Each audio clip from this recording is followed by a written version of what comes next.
no. This is Here we live. We're live. No. I mean, like, what? I'm not ready. It's too late. I'm not ready. Kick it in, Neil. I'm still sharing. Oh. I'm still sharing the show. Hey, people are getting in here now. You can see it. My volume is there. There we go. Oh.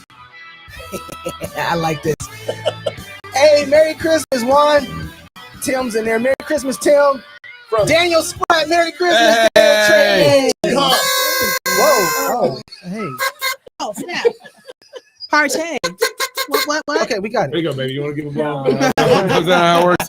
Hey, y'all. Merry Christmas. Good to be with you guys. It is, what is it, December 18th? Yeah. This week's been crazy for us. 19th. Is it 19th? Yeah. There we go. What is today? Wow. Merry Christmas. You know, people ask me, what it takes to be so creative and keep kind of pushing the creativity here at Cross Politics. What's up, Jason? and maybe I just asked my wife that question. Why am I so creative? It's an existential question that I can't answer. I don't know. Oh man, I hope No, you're having a good existential. Christmas. I feel like this is finally starting to feel more like Christmas for my family because you can hear our voices, both our voices halfway. We had weddings, and then we got You had sick. two weddings this year, right, in your family? We had three sisters get married within 6 months. Well, Boom. praise God. I know, Look at that. praise God, Wow. and like no pregnancies yet. What's going on? What's going on? But what happened? Like, Don't make me start calling you live on the air. no pressure. We won't actually let them do that. Don't worry. We won't let them do that, okay? Just about so ratings, you know, though? sisters. Ratings. We got a couple Christmas presents I want us to open here real quick. boy. And as you guys are tuning into the show, we want you guys to start commenting, asking questions. Well, Maybe wait. to our wives. Wait, hold on. You know? No. We want more than that. Uh-huh. Okay, you explain why I get the presents out. So here's a deal.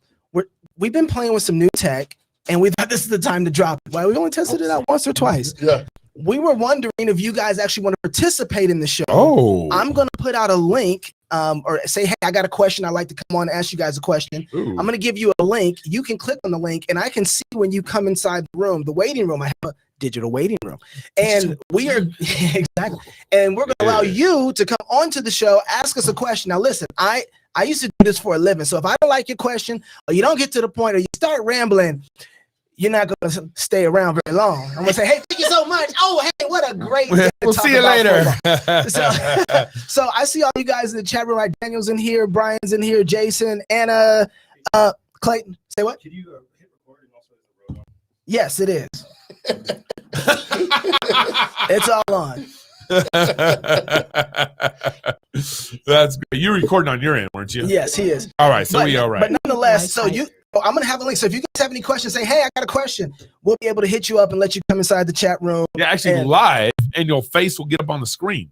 Oh, really? So get you and maybe you and your wife in on the show and that. Yeah, Question, that'd be really fun. Yeah. Hey, and you know what? The people who actually are watching Saving Christmas come to the front of the line. If you just happen to have Is Saving that- Christmas on right now, that how it How works? can they have Saving Christmas on and watch Cross Politics at the same time? because they can have a TV that has Saving Christmas and their phone alarm went off, alert, and said, "Hey, Cross Politics on Oh, I YouTube." see. They're like watching the show and they got the show. That's exactly right. Wow. That's exactly right. That's So funny. I'm gonna go ahead and work on this, invite some folks. What in do you got here. over there? Okay, you work on that. So, Mark Dewey. Everyone knows who Mark Dewey is. He's in the bullpen on our network, and he also does Up and Ready, which is a morning devotional, or that he releases on our app, and it's a really good morning devotional. There's a lot of people that actually tune into it. He actually gets Major League Baseball players to download our app.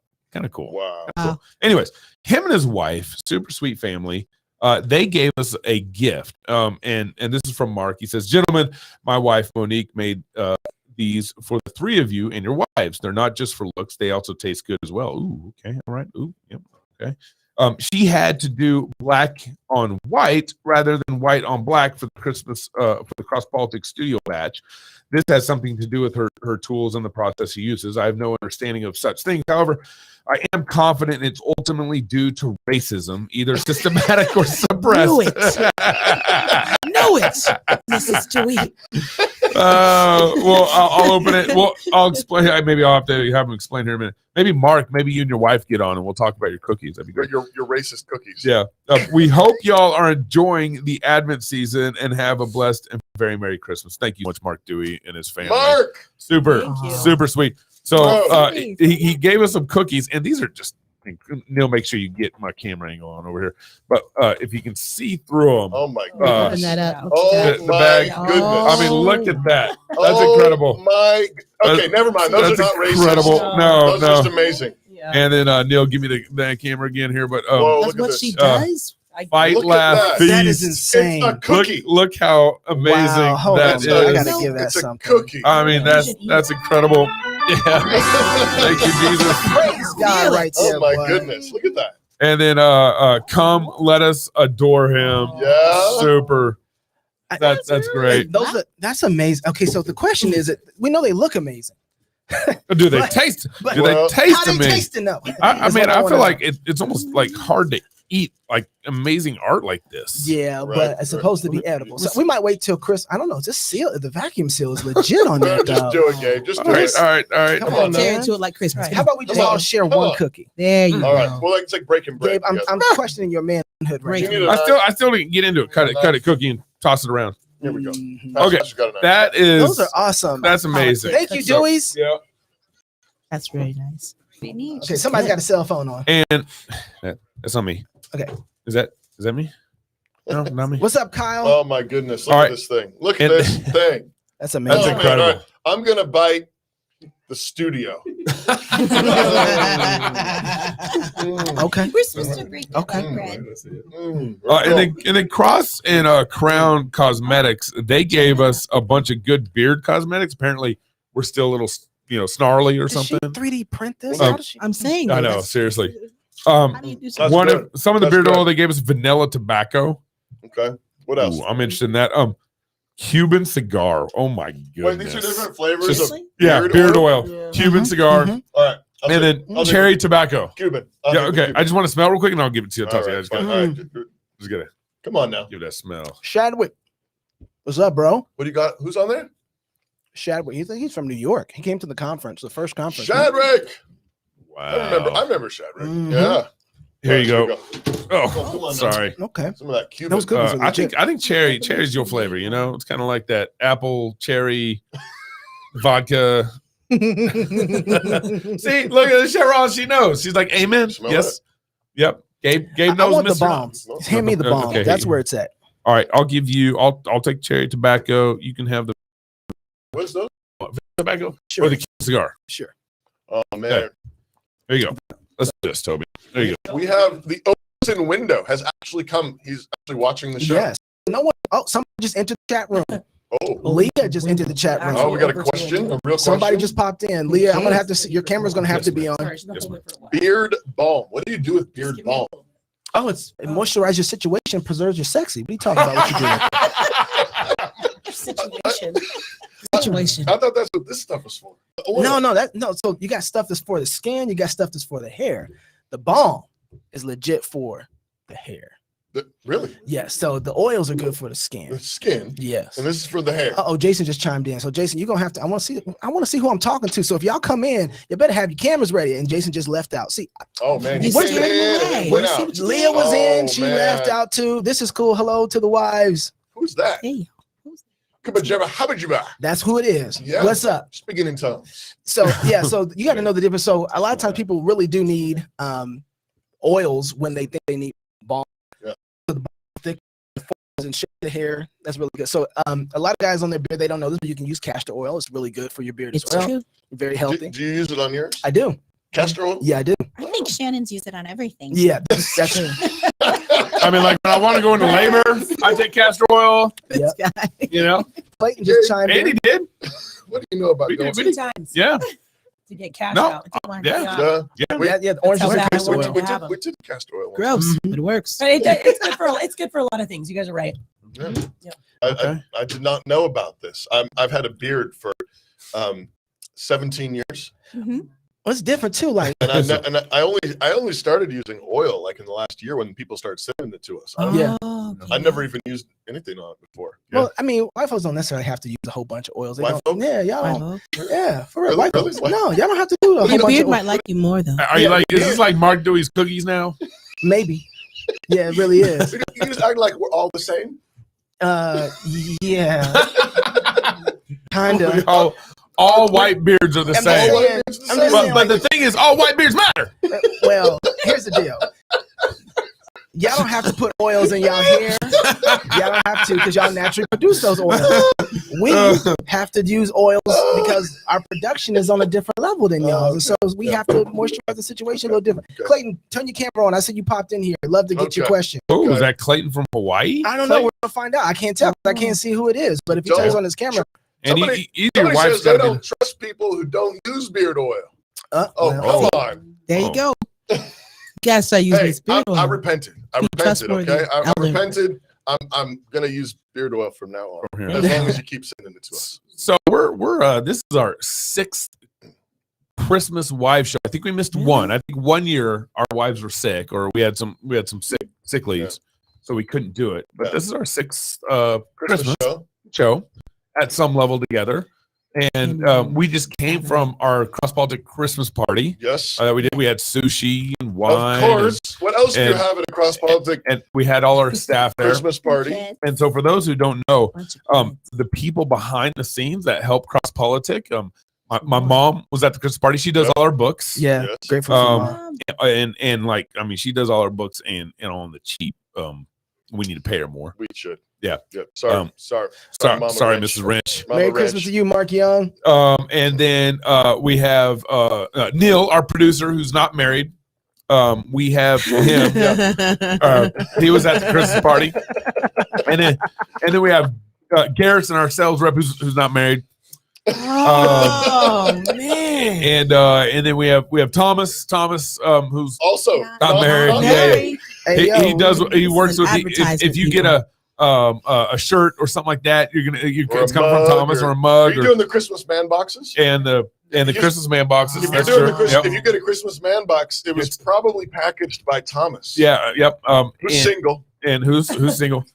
And then we have Anna. Anna's kind of like our little sister to the big brothers. And she like runs everything Yep. pretty much. Yep. I think. She's behind the scenes on everything from our conferences all the way to Dinner. my email probably And dinner tonight. and dinner tonight and Yeah. all the coordination Brownies. there. Yeah. And then And Anna's single. and Anna's single. And She makes me brownie. You can't get out of it. No, you can't get out of it. Hey, Chris, Yeah. turn your camera for me, Chris. I'm about to bring somebody in. Go ahead. Oh, Okay. Oh, and hey, we can't forget Ian. Ian, our Yeah. COO. Oh. So one of the things we were talking about at our Christmas party tonight is that Cross Politic has finally gotten to the point where we actually lose employees, right. That's and, awesome. and that's actually a real blessing. It really is. It's It sounds bad. it sounds bad, but hear me out. Like Ian, we moved him here from Tennessee to kind of take over our COO needs, our operation needs, and then he moved his whole family, took this big risk, he'll move his whole family out here, and then he got a really good situation here in Moscow, another good job, another good Christian company to work with. So we're very thankful for the year he gave us. Amen. And June, his family, and all the sacrifices they made. I mean, they uprooted their family from Tennessee to come out here. You've been work. to one of the conferences, Yeah. then you've probably You met know Ian Ian, and seen him running behind the scenes. And he actually told us, even while we willing to still help us with the conferences. Yes. That's Yeah. So we're really grateful for that. And he'll still be. We'll be working with him on that. So for hold sure. on, I'm gonna bring somebody in. We got Chris. I feel like you're getting off the. Chris, what's up, man? Where you from? This is not our program. Hey, Chris. Oh, Oh, Chris he's got to turn his audio on. Chris, Chris, sound, I don't have Chris. sound from Chris. is that you, Knox? No, that's Chris. Chris, No turn- sound. Turn your we'll sound try on. again. Try it again. All right. Work on that Aw. sound. How can you make sure he gets sound on before he comes on? I just have to. It just shows me a Yeah. sound, and I Okay. don't see any levels coming from him. Oh, Hmm. So we'll try it again. That was so. Chris has been the boldest person so far to pop in. He So showed his Merry face. Christmas, Chris. Thank you, Yeah. Chris. Get that sound back on and type in your box. I got the sound on. I got my check going. And so Ian's moving on actually to one of our previous sponsors, Tenacor. Yeah, that's right. Tenacor. So okay. good, great company. Another Christian company that builds Holsters. for guns and everything. So we're excited to kind of see Ian go. So it's a real blessing, actually, to be in a situation where we're actually so passing off. thankful Yeah. for what Ian did for us this last year, and Yeah. what he's been doing, and excited for this new chapter for him. And for especially on my side of things, there's just a lot of business, finances, technology that come on my side of things that I run. David oversees all the productions here at the studio, from everything from the studio all the way to the content. And so I'm actually losing a big piece to what's going on, but we'll figure it We're out. grateful for him. Really grateful. So Yeah. and then kind of as we got to reflect back on the last 6 years, actually this is our first Christmas party that we've done where we're actually able to kind of pay for our kids to have food. so normally in the past we just kind of get babysitters for the kids, we come in the studio and then we eat real quick and then we do go live. Yeah. This year we actually kind of rented a facility, we had room for the kids, we had sushi. Our sushi's kind of become our annual tradition. We had Santa hats that lit up. Is mine still lit? I can't tell. Oh, yeah. Is it? Oh, Okay. yeah. Jenny's like, oh yeah. Let's see if we get Tom from Um, Manitoba. What's up, oh, Tom? Manitoba. Hey, Tom, how you doing? He's Leah's husband. Can you hear me? We Yeah. Hey, Tom. Woo. First one. Hey, I'm on my TV. Hey, that's pretty nice. What's going on, Tom? You're from Manitoba. Tell us about where you're at and what church is not open around you. Well, we live in a tiny little town called Winkler, Manitoba. And as far as what churches aren't open around me, that's like pretty much, well, I would say all of them, but they're all kind of open, I guess. They're just listening to the restrictions, which right now means you can have 25 people in your church. Yeah. Wow. Yeah. And so Tom, tell me what kind of question do you have for us, or Oh, I should mention our church is open full capacity, no masks or nothing like that, because that's ridiculous. Yeah. And don't say anything. I don't want to know where you guys at because I don't want to We go don't find like you where you yet. at. Yeah. Praise God. I love your shirt. Man. Hey, look at that Wait, shirt. Yes, sir, Tom. Did you just put that on when you knew, like, oh, I get to? He's like, I'm come gonna go the get show? on. but no, He was already wearing it. That's what's up. no. My question is that my wife and I, we've recently been convinced to take a bit more of a Sabbatarian lifestyle, kind of beginning with a Sabbath supper on Saturday night and then going till Sunday night. But we're not really sure because while we're convinced the Bible talks about it, that it's not very prescriptive on what it looks like. So we're curious, what does that look like for your family? Hey, All right. great question. Stay right there, Tom. I remember Pastor, why don't you go wondering ahead and jump on in there? Well, I mean, one of the things to keep in mind is that part of what we're working with is actually a gift. And so that's the big thing. It's a gift to have a day off. It's God made Sabbath for man. And so I think that's part of the reason why it isn't a long list of prescriptions in the Bible, is because actually we're set free. Now, there are some things, I mean, gather with God's people on the Lord's Day, worship, but there's a number of principles that we get from the Old Testament that then need to be applied with wisdom in the New. So again, it's a day off, first of all.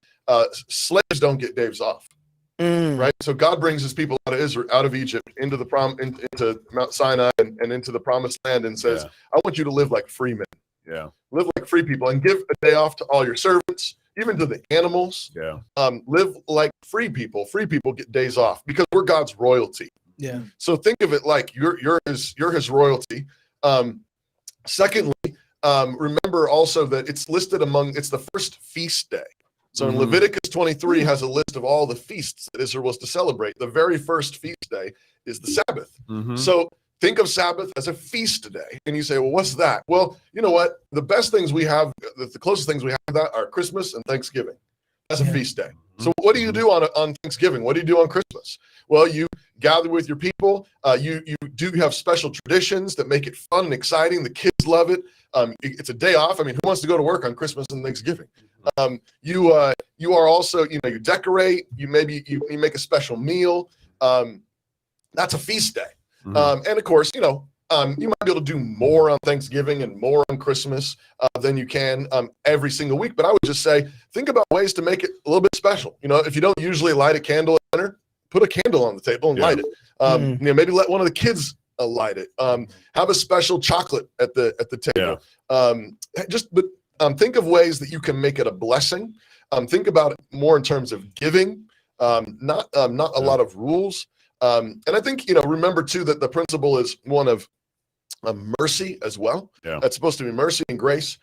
So think about it in terms of giving rest, men to your wives. Try to, one of the reasons for doing a Saturday night big dinner is Saturday. People can, it's still work day, so everybody's working. Wives can be working, prepping and everything else, but then sit down at the table and everybody rests. And then you're done. Comes in for the landing, and then if everybody pitches in to help do the dishes after that, then everything's clean for the Lord's Day. But you got a bunch of leftovers, so you don't have to make another big meal unless you want to. But those are some of the things that we do for our Sabbath traditions. I'll just add there, Sabbatarian can be come with a wide range of people and practices and theological backgrounds. So there's some Sabbatarians who are like super strict and won't even go to the store to pick up maybe some milk on the way home from church or something like that, or won't even go to a restaurant, that kind of thing. I tend to have no problem my family has no problem going to a restaurant after lunch and letting the pagan serve us after lunch, after church, excuse me, and after lunch too on Sunday. We'll just go. We'll just do more of it because we don't mind having the pagan service on Sunday because they don't mind not resting, and they aren't bound by our conscience and everything, and they aren't Christians, and so we'll do that kind of thing. I think there's some leeway for that. The other thing is sometimes Sabbatarians, depending on the background and traditions you come from, actually use Sabbath to actually bind the kids in a way where it's not joyful. Right. They'll use Sabbath to where it's like, we got to practice this. We got to go home from church and just everyone be quiet for 4 hours, Right. If you have rules for the kids, it should be things like no chores, no homework. That's right. Yeah. Like there should be things and you got to play and maybe take a nap. That kind of thing. So make sure, like to Toby's point, like Sabbath is for free people, and your children are growing up in a free Christian household, and so make sure they're growing up in that same joy.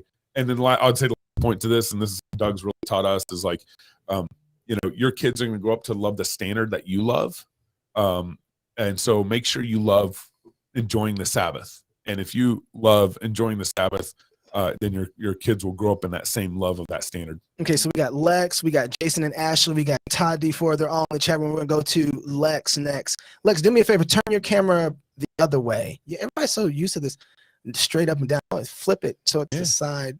Go sideways. Let's see, husband. No movie style, Not that way.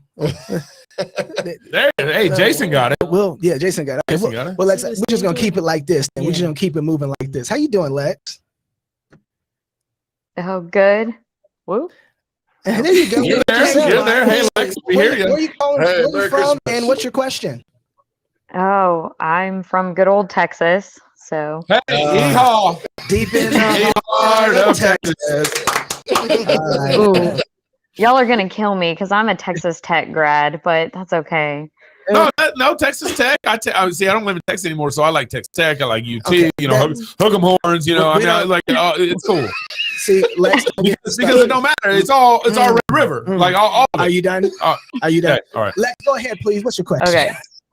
My main question is, especially for the wives, I guess I'm really specifically asking the wives since I need your perspective and I hear the gentleman's perspective all the time, is how do you raise your boys to not be, beat up upon in our current society and everything, and that they should be brought up to be men. And I want my son to be a man and to not be beat down by everything that's going on.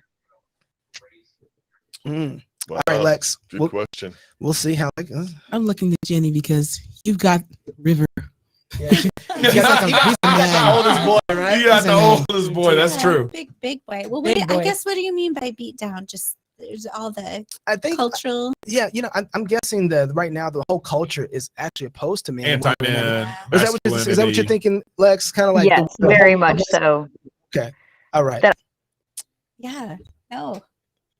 I think you know, Jimmy. I'm gonna start talking just to get her going, Lex. Okay. But you know, I mean, we when the boys were little, I mean, I think one of the things has been that in our house, we've always wanted them to love being men, be boys.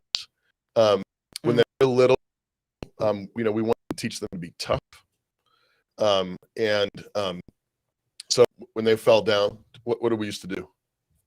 Well, you know, yeah, encourage them to be tough. And I'm thinking just the last few years raising our oldest son, our son and our 10-year-old son, one of the biggest gifts has been football Yes. that we've had him in, and all the other men in our community that have helped shape them, and having them in a school and in a community where they can model, you know, what it is to be tough. that's and good. and, Yeah. and I think we realize it's more than just what we can provide, you know, especially I think we homeschooled one year when he was in the 5th grade, and it was a good year, but we realized like, I just don't think we're all that, you know, our sons need, you know, and so Yeah. getting them out there in the community and yeah. Yeah, That's being, yeah, I think that's part of it is like, I mean, to the extent that, I mean, I don't, like, I'm not even sure like my 10-year-old boy knows what like the question he's even talking about. Like my 10-year-old boy wouldn't even like, he'd be like, Right. what are you talking about? What do Yeah. you not being a man? Unaware. Yeah. I'm a boy. Because we don't, I mean, we do our best to just try to like, that's not in the like, we don't bring that into our house. There's not a sense of that. And we just glory in our sons being boys and our daughters being girls. But And I think raising them for, you know, independence and respecting them has been huge. And there's another thing I was thinking. And that's right. We'll come back to you. So community for sure. Being around community helps fill in some of those spots where you're like, oh man, I need to. I know what I was gonna say. Yeah. I think it really shaped our oldest son to actually listen across politics. And you know, as he hit, because he was sort of hit middle school, and I think just being exposed to other worldviews and ideas, and being able to think about it critically, I think really shaped him. And hearing you guys laugh about it and talk about it, and it got him listening to other podcasts. So he's always got stuff in his ears, and I think, Wow. yeah, Hey. I think that That's great feedback, Jenny. Yeah. Thank you. Thank you. I wasn't going to tell you guys that. But it's fine. Which one, ladies? Babe, you're next.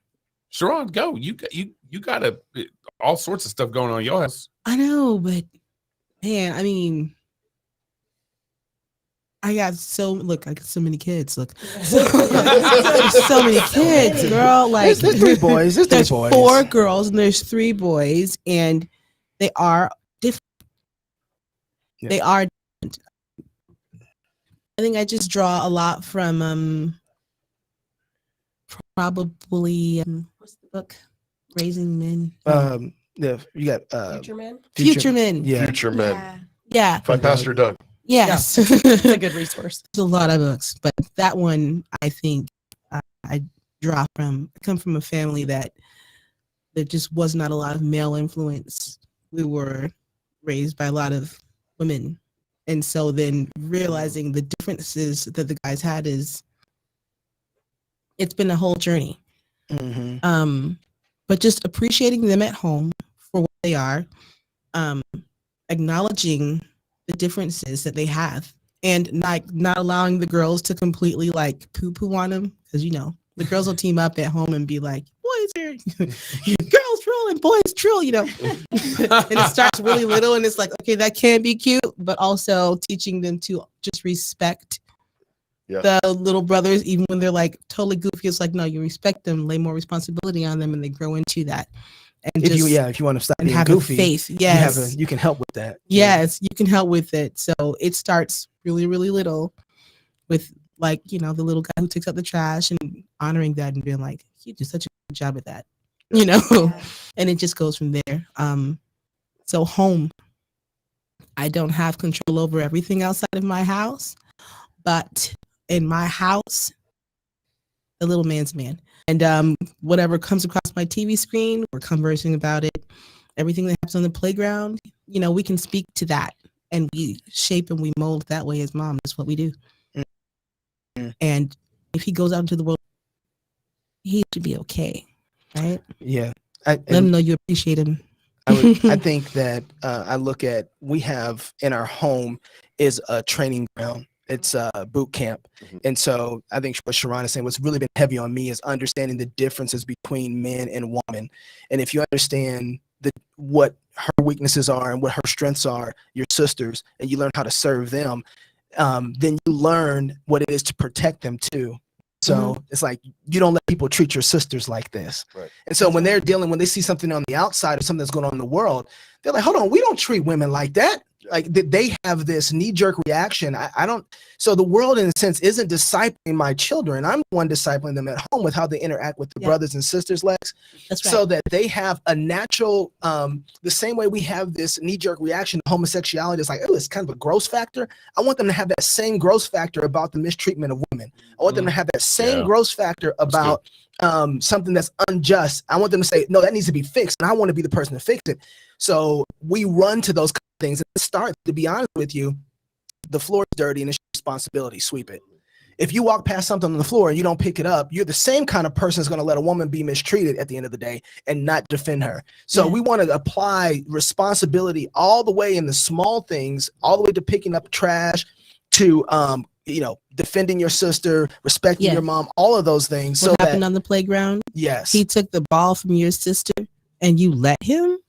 What? No. That's just not how we do this. You don't have a problem at home. Yeah. I give you a problem at home about that. Either you deal with the problem out there, or you're gonna have a problem at home. Right. That's right. And so you just don't let those little things slide, girl. Push it.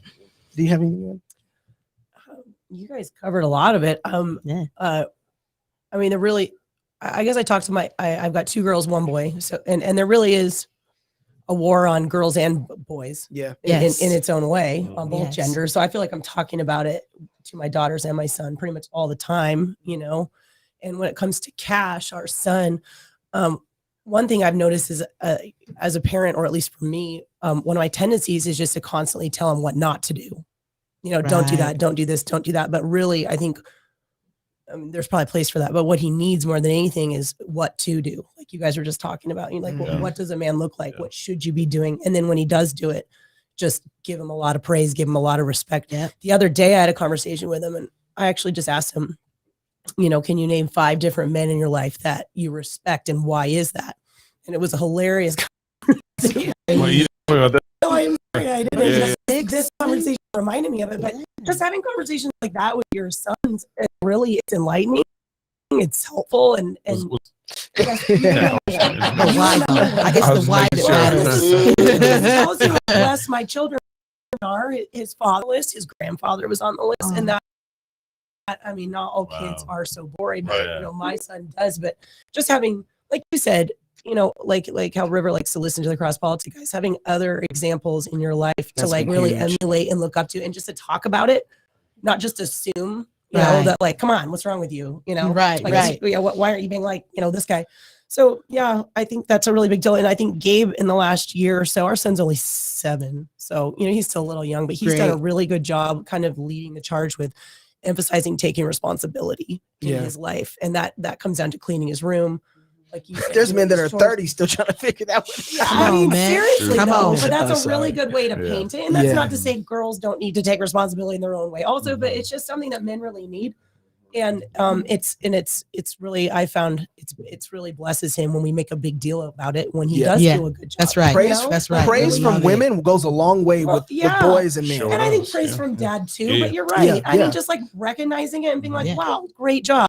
Dad, I didn't even have to ask you. That's right. You did a really good job, that kind of thing. So I mean, number one, just be talking about it all the time. Yeah. Just have it should be a natural conversation so that, like you guys said, you're discipling your kids. The world's not doing it. And when they go out, they should just assume it. They should just be like, what the heck is happening out here? That's right. Like, what's wrong with you people? And kind of tying back, I was just thinking to Sabbath, the earlier question. Oh, yeah. Home being such a sweet and delightful place, and that being your place of loyalty and security. And then that's right. And then you see the world outside and you see how ugly that is. And that's right. So I think a place of security there and being a Sabbatarian. To create that for your kids. Our kids love being with us. You- And you want to have a family culture more. where, like, I mean, you want them to go out. You don't want them to be like completely scared of going out, Yeah. Right. but you want them to go out, and then you want them to love coming home That's Yeah. right. and being part of the family. Before we take on our next caller here, Jason and Ashley, you guys are coming up next, so Yeah. I see you. Okay. We're gonna bring you in. two things. Then I actually have a question for you guys regarding this. Okay. One is, I think Andy mentioned this, particularly encouraging him to be responsible. One of the, I think, real challenges we've been giving Cash, we've actually seen a number of things come up that I want to talk to you, ask you guys questions about. Okay. Is being faithful in little, and the Lord will give you much. Like challenging your Okay, 7-year-old yes. son to be faithful in little, and it's a constant challenge right now with the 7-year-old to be faithful in little. But that but knowing you got to cast that vision for your kid, even though he might be struggling with being faithful in little. It's like, no, we want to give you more. Like I'm a ready father, and as soon as you start proving yourself and being faithful in little, like writing your name on your homework assignment Yes. That's right a now. hard That's one. That's a hard one right now. That's huge. The hard one right That's now. so Yeah. important, no man. Those small things. Anyway, go ahead. So and then secondly, and I think this is actually just a general parental failure on dad's ends kind of thing. I've actually my wife's challenged me to be more of leading more of the effort with Cash this last year. And I think one of the dad's challenges is often, I think they're like, well, when the kids are younger, my wife's gonna lead the way or take most of the work because I'm again, kids are younger, that kind of thing. And then when they get older, I'll start getting more involved. And I think that has caused so much damage in the house because then the daughters get older and then dad starts trying to be friends with them or whatever, like start this kind of Yes. whole parenting thing when Who they're are 14. you? And it's like, Or just clamps down. or Yeah. clamps down and Yeah. starts grounding them because And it's then like, wonders why they don't have any relationship. exactly. Right. And so I think, when our daughters were young, Cash is now 7.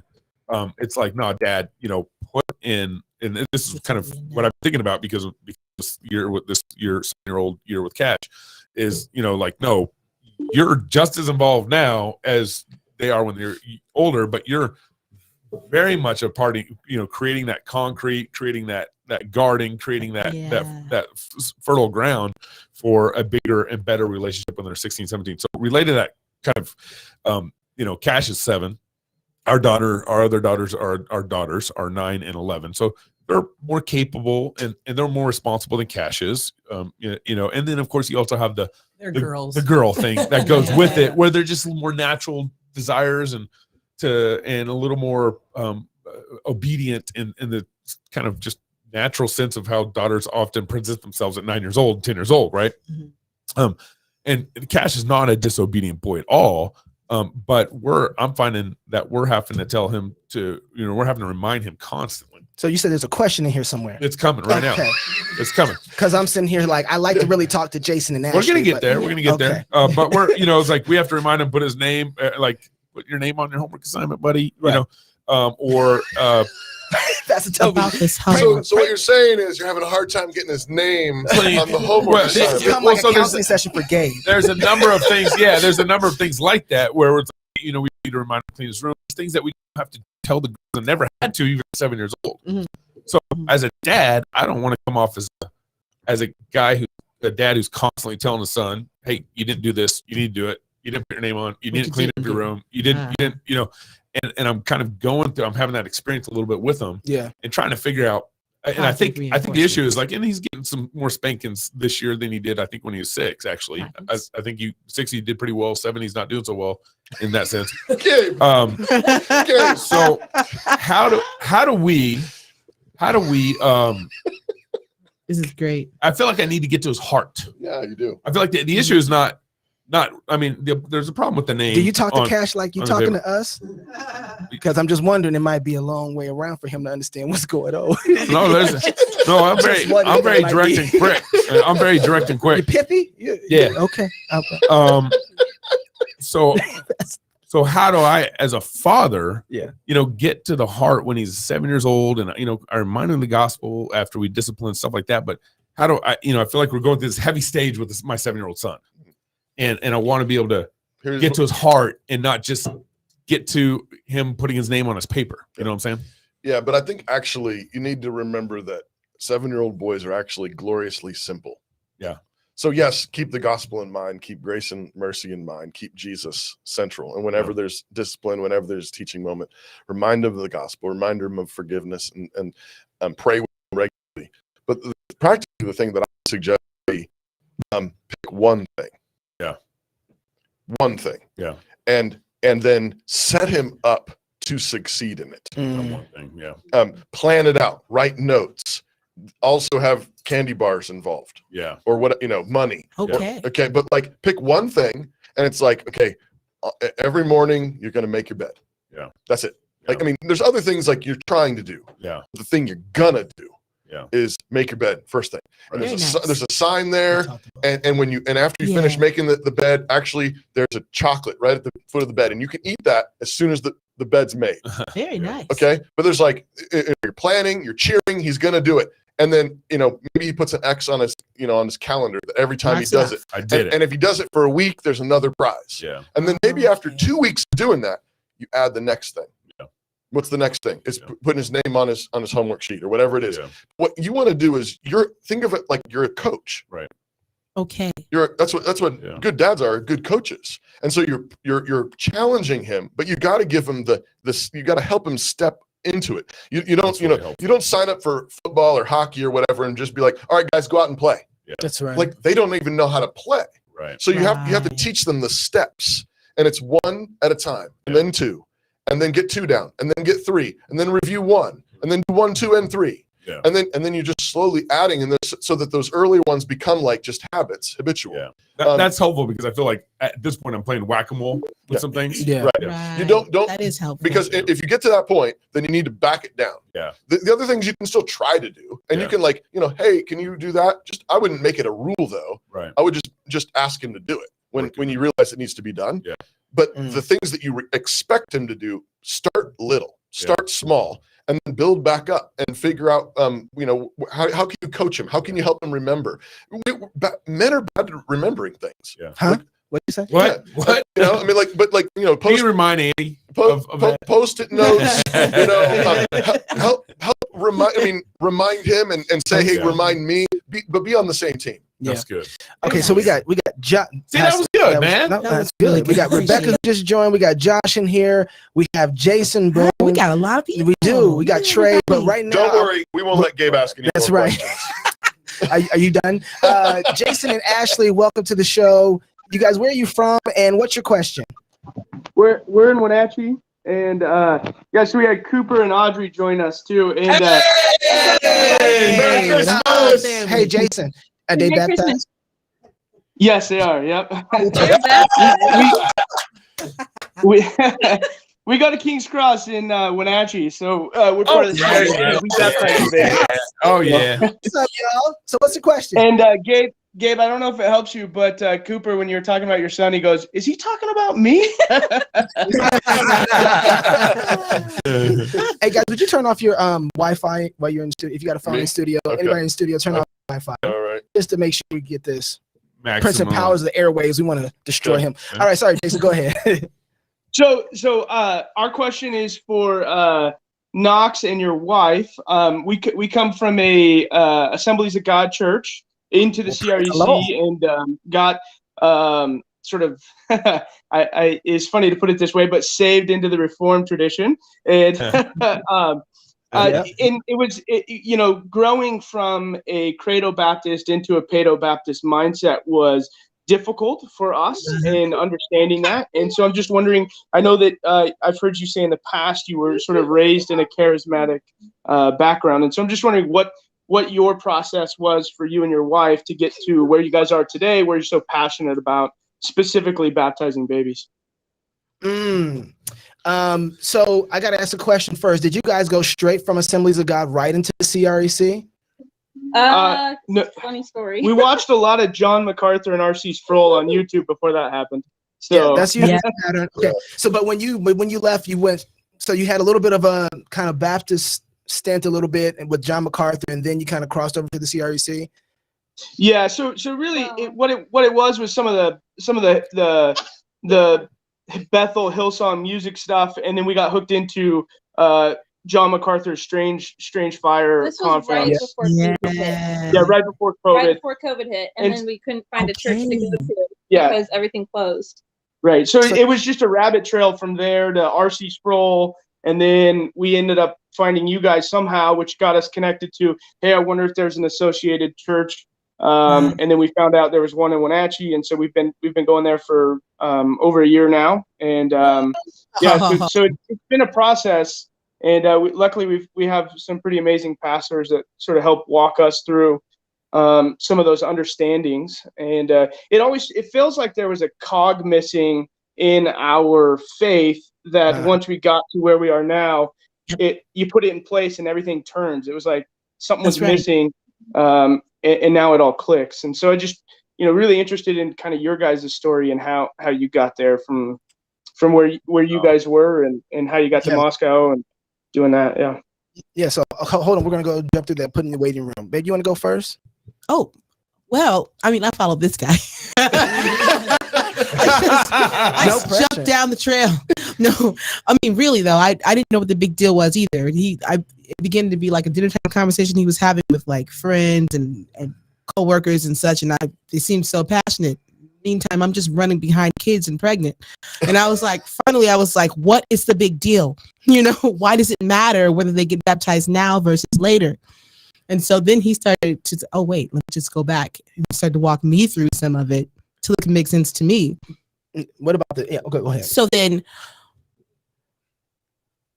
I look at the kids now.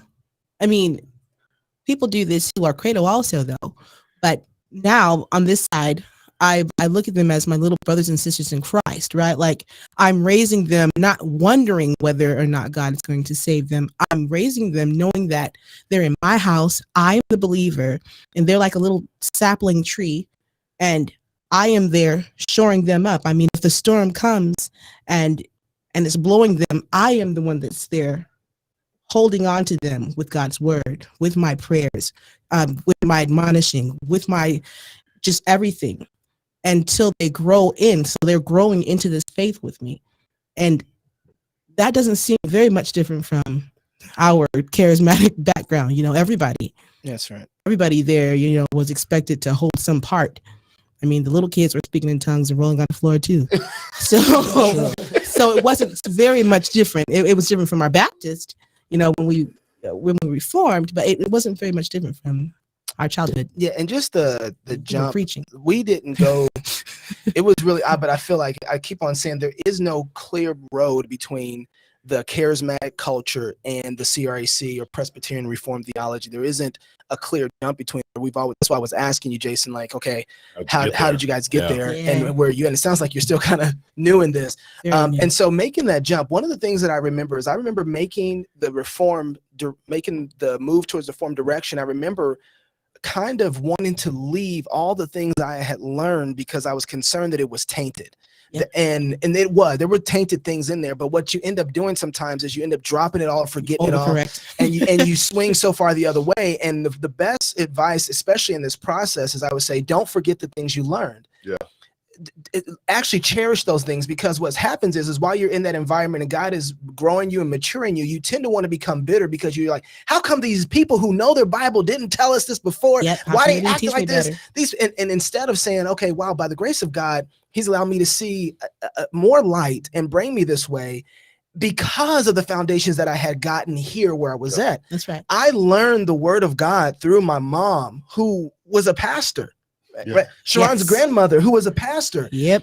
And grew up in church. Yeah, with all these, and yet at the same time, I'm learning scripture. Right. My heart is dedicated to the Lord. I care so much about his word. I care about how people who are in the pulpit say that they're Christians and not acting like Christians. I care the fact of how we do worship. I was concerned with all those things, even though I was just completely infantile in a lot of ways of the things that I knew. The mistake I made wasn't becoming reformed. It was forgetting the things I had learned before. I became reformed. So keeping those things. And now I realize that what we just didn't have, all the tradition. I have a friend that says charismatics, they love their Bible more than probably any other denomination, but they don't have the faculties to always understand it. I Is that find- mean or is that? That's I- where we were. That's where we were, and I find Yeah. that that's actually really true. And so Yeah. I will tell you, man, we went from charismatic speaking in tongues, women pastors, hardly any functional authority whatsoever in church, to Christian Missionary Alliance with a little more. We thought we had reached a pinnacle. Capital R. Okay. What? Reformed with a capital What? R. We get to We the thought we Christian hit it. Missionary Alliance, we're like, oh, this is it, man. This is Like, we going to heaven tomorrow after this service. This is the hottest it could ever be done. Dude, we were singing Passion. Yeah, I mean, come on, yeah. Reformed. And then one guy in service was like, man, he after service, he's like, man, I'm leaving. I'm like, bro, why you leaving this church? No. We reformed. Yeah. He's like, I want to go to a more reformed church. And I was like, We were like, come on. They make They more make more reform? there's another level. Do that? I Do that? There's another- would like to level up. if we go- If we're gonna level up. like, what is it? He's Uh. like, there's this thing called Calvinism. Oh. Oh, snap. He was About selling the it like tulip. crack. Yeah, he was selling it. I was buying it too. You got some more Calvinism? I was pretty sure he was split hairs. Yeah, I was like, yeah, we thought we splitting hairs, but Yeah. we started realizing through that. So our process came, God by His grace. Pastor Wilson, I was telling him the story. He said, God by His grace brought you that way That's right. on purpose, intentionally, because, and that's how He works. And so it gave me more of an ecumenical understanding and gratefulness for Yeah. other denominations. Yes. I'm going which to jump in here. I want Yeah. to pull two things together. Maybe you're already thinking this, but Yeah. I think it's really important. But what you just described in terms of being grateful for your upbringing Yeah, is yeah, the covenant. yeah. That's right. There you go. That's right. Because it doesn't matter if people believe in the covenant or not. The covenant, still there. the covenant's Yeah. real, Yep. right? Where God's people gather, God is covenantally there, whether they recognize it or not. And what you're describing is God's covenant faithfulness Yes. to you all Yes, and your family Yeah. Yeah. Yeah. through generations. that's right. Yes. That's And, right. and that's It's broken and messed up That's as it good. was. but That's for good. all, I ain't but for playing either. all of us, for all of us, and he asked, "Why are you so excited about babies getting baptized?" Yeah. and I have to believe it's because of that. Yeah. You called it infantile, Yeah, right? Yeah. Yeah. Right? Yeah. yeah, Because was God there? yeah. Yes. He was there. Is God with our little ones? Yep. Yes, He is. Right. He- So what you're saying though is that that's what the covenant does. Yeah. That's God and His kindness and His grace holding us all together, even when we don't know what we're doing. We're Yeah. squirming around in our diapers. That's right. Right? Theologically You speaking. Come on now. still know And- nothing of it. and- That's right. And literally That's speaking. right. That's right. And He is the one. He is bringing us in. Reach out. And that's why we baptize our little ones. So because excited. God's already called them. God's already claimed them as His own. Yeah, Yes. And if we can, if it's totally legit for people who don't know how to read their Bibles to get baptized, yeah. That's right. it's totally fine to baptize your babies. We got Correct. Trey. Trey, where are you calling from, and how you doing, man? Oh, gotta get your audio on, Trey. I see levels, but I don't hear you. I'm here. There you Yeah. go. Hey, Trey. Hey Trey, Hey, I'm in North Carolina, a little town called Bennett. Okay, right all center of right. the So, All right. so the home of Vinegar Barbecue. All right. state. 50-50. You can go either way. East or Oh, west. oh, 'cause you're right on that line where it crosses over to mustard. Well, yeah, south. Yeah, there's tomato base to the west. There's vinegar to the east. And Come on with that barbecue down tomato. south. So, That mustard down south. All right. All right. Hey. So, what's your question, Trey? so recently, my parents, their pastor announced that he was wanting to run for state representative, and they come from a church setting where there's like one pastor, there's no elders, about 500 people that are in their church, and I just wondered if that was something that blending politics and blending church leadership is appropriate or wise or prudent. What do you guys think? I know you're Dominion people, so I'd love to hear. Yeah. Gabe, why don't you go ahead and hit that one first? So yeah. I think particularly as a pastor, I would discourage that. So a pastor, I would say, don't run for mayor. As a pastor, I would say, don't run for Senate. Really lean into the separation of church and state. Lean into the spheres of sovereignty is how God gave it to us. Now, as a deacon, I ran for county commissioner. I don't think it's as big of a deal. I think a pastor represents the church, represents a shepherd in the church, represents the authority of the church in a way a deacon doesn't. So I don't have as big of a problem. Maybe Toby can correct me on this, but I don't have as big a problem as, let's say, like a deacon running for mayor, or I ran for county commissioner. that kind of thing. So I'm going to disagree with you, Pastor. I'm going to let you short up at the end of this. I'll tell you who's right and who's wrong. Pastor, Okay, he'll be all the judge of this one. I am happy to know that there are passions that are driving my pastor more than serving the sheep. And I want him to let us know that there are passions that are driving him more than serving the sheep so that he can go and give himself to those passions. I think a man of God who is called to be a pastor burns with fervor for the people that he is pastoring. And I want him to be sure of that. When I was going to seminary, I realized that there was something other than pastoring that I felt like I can do. And it wouldn't be right for me to either occupy or hold or give part of myself to people that I'm managing their souls. I don't want to give part of myself with my attentions gazed in other places. I want a shepherd that is going to live and die on that hill for his people. And so I don't want him split there. So if he needs to go do this, I'm happy to say, Pastor, man, praise God. I want to send you all, pat you on the back. We're grateful for you. If that is where your heart and your desire and your passions are, we want you to go and do that so that you don't have a split in between serving us, and then that can become kind of ugly in a situation. So, but I just want to have a pastor that is like, I can't do anything else but this. This is all I have a desire. My soul is aching not to do this job. I want that kind of man at the helm, and a man that is feeling a call and a push to go and be into politics. Part of me is, I'm kind of split on this. Part of me is like, okay, you probably need to go and serve that, because I don't know if you can serve these two things well at the same time.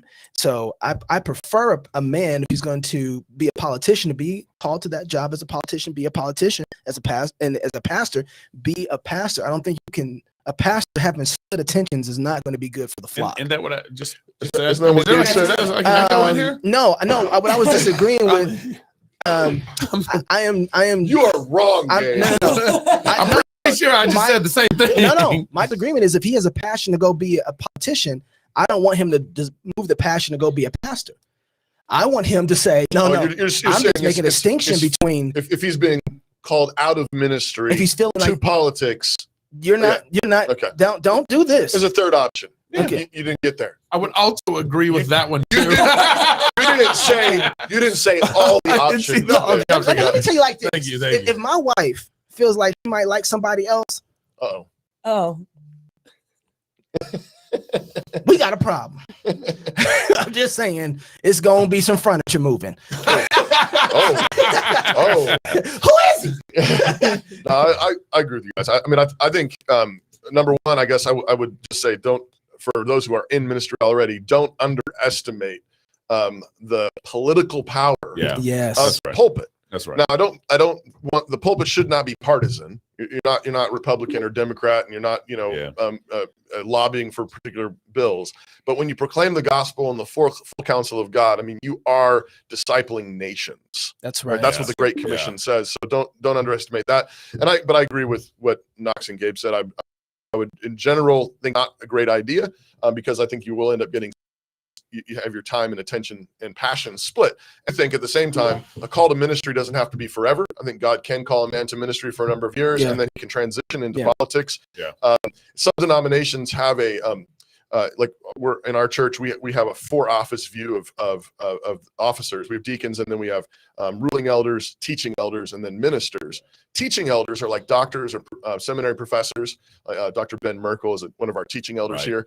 And I can imagine maybe somebody who was ordained to ministry, maybe transitioning into kind of like a teaching elder position, where they're still recognized as a minister, but their primary job now is to actually an outward facing in politics. There might be a way to split it somewhat, but I think not like being a regular minister of word and sacrament and then going into politics. I'm guessing that wouldn't work just for time and energy. And I'll say it's been my general experience, not only personally as I've gotten involved in politics, but also as on the show, as we've interviewed pastors who've gotten into politics. You remember I interviewed the guy in Alabama who's a pastor running for governor. That kind of thing. It's been my general experience where pastors think they need to get involved in politics because they aren't doing enough in the church, right? And they need to, and they feel they see a void out there, right. And so I would reject some of those assumptions and reject some of that Well, is it thinking you need to fill that need. well? There's sort of a parallel thing in the sense that, like, I mean, again, there are good and godly men called to politics, Yeah. and God bless you, and we need more of them. Graham Kuyper right. did this, Right. but he stepped down as pastor when he Right. was. But the parallel thing I was thinking of is just like, some people like ask like, well, what are your, when are your wives going to do something like, really, really important? Yeah. My favorite. And I want to, I'm like, wait, when? Yeah. What are you talking about? They're running my home now. Yeah. Like my wife is running my home now. Right. Like she's discipling my children now. She's in the process of helping us make these 4 immortal souls that will live forever, that will go out into the world and build families and churches and schools and businesses and so on. So I mean, like, don't underestimate where God's put you in the potency of that. That's right. That's right. Jason Boone, where you from, Jason? Oh, there he goes. He came back. Jason, where you from, and what's your question? Uh-oh. We don't have any sound. Let's try that again, No Jason. sound? There you There you go. go. You're good. Yeah. You're good. Hey, I'm from Huntsville, Alabama. Down Hey, how about that? Home of Alabama white sauce. Everything's Yeah, barbecue. exactly. Forget all that other sauce. Yeah, I'll tell you what. I got a question for you guys. It's focused on the vaccine. I just retired from the Army just a few months ago, and in God's sovereignty and blessing, I was able to retire before I was mandated to get the vaccine and face that kind of decision. But I still have friends in the military who are facing this right now. They're 15, 16, 17 years in, and they're having to face this down and potentially lose everything they've worked for and sacrificed for over a career. And I've even provided a number of them with a CREC statement on the vaccine. What encouragement would you give to these guys, and are there any resources I can point them to help them out?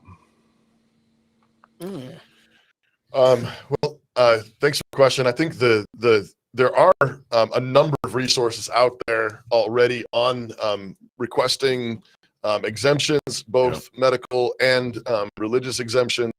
I know the GAB CEO actually put out a thing a while back with a list of them.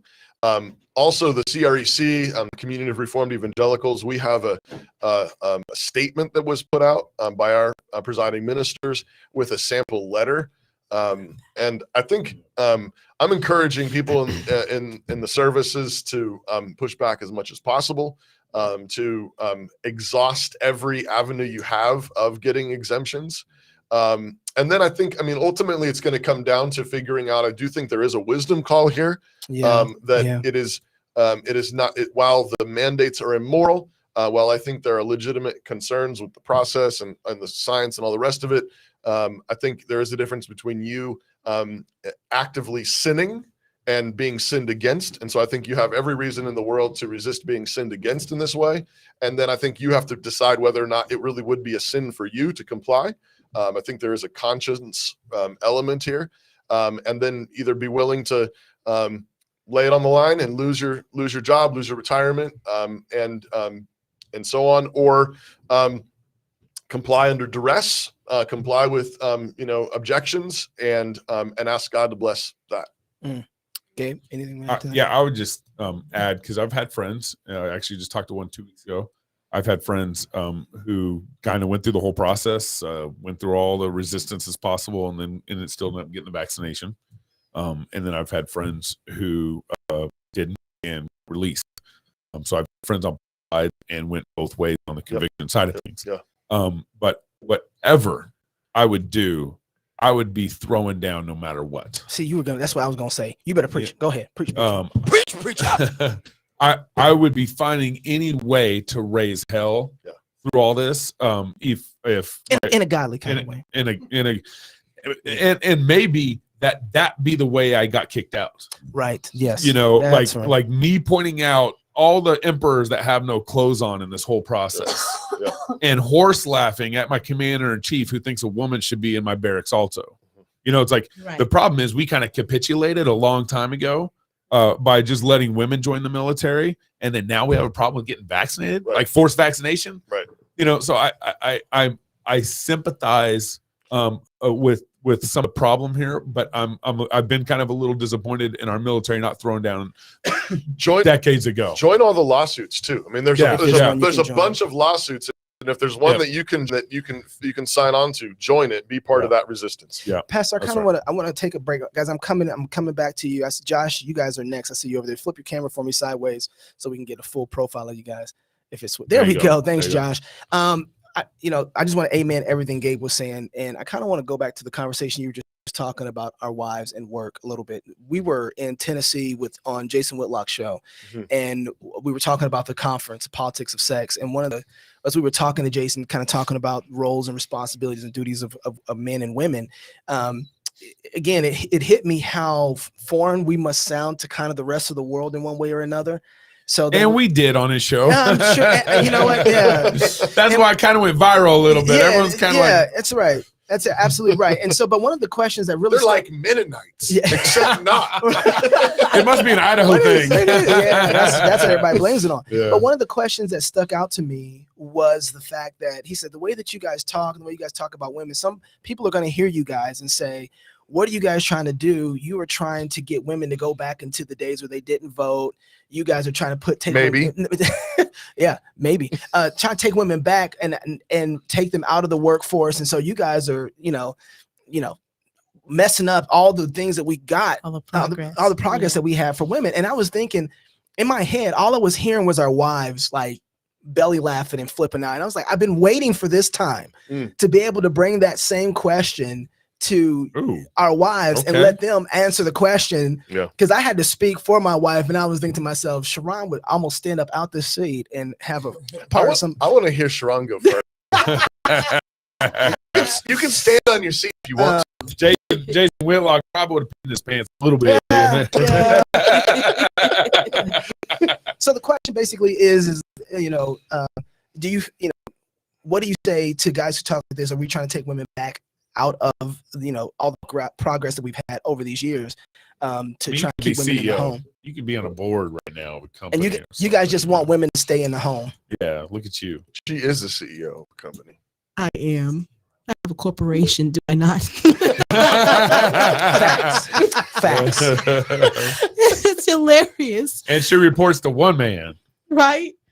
Not Joe Biden. 20 or Joe Biden. Yeah. It's not Joe Biden. Like if I was the head of whichever organization with all my employees, now I got to deal with Joe. Well, you got to deal with your board, which is probably made up of 7 to 12 men. Yes. And then you got Joe Biden. Then Joe. Yeah. I don't want that. These people are crazy. Every day I look on, any TV screen that I see, I'm trying to watch little childlike videos like the Mother Goose Club or what have you on YouTube with my little baby.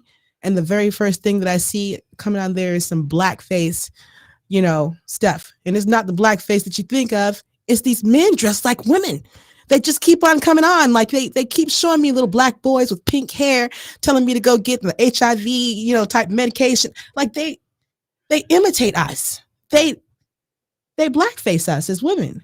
And they just keep on with it as if they could ever be us. They can't be us.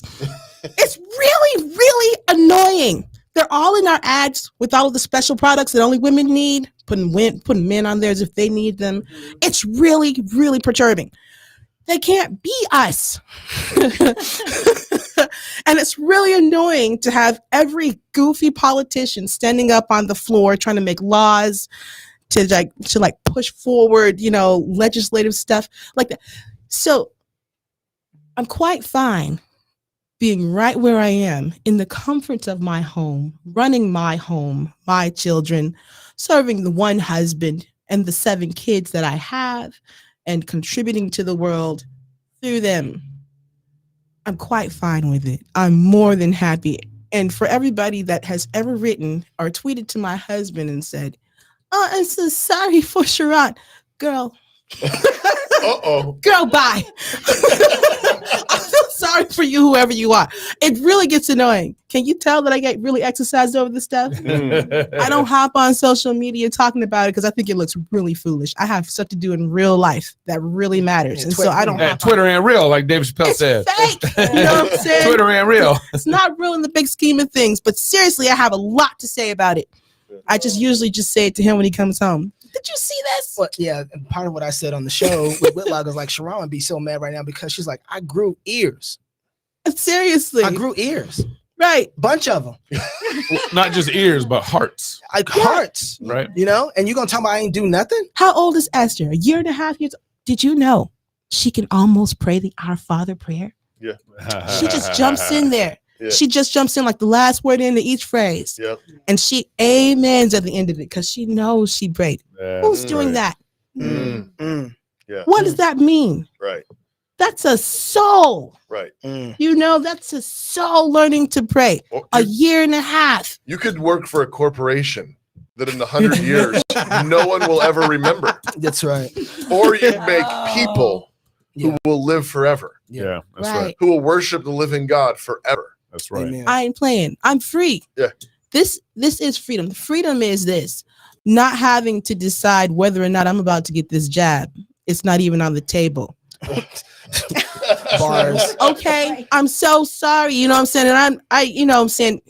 He came on and he's talking about these warriors that he's one of them. And he's saying they have to make this decision. They have to go fight with the man. They have to go in war with themselves, like with their own, to decide whether or not you have to get a jab. And I want to go fight for that. I'm good. I'm so good.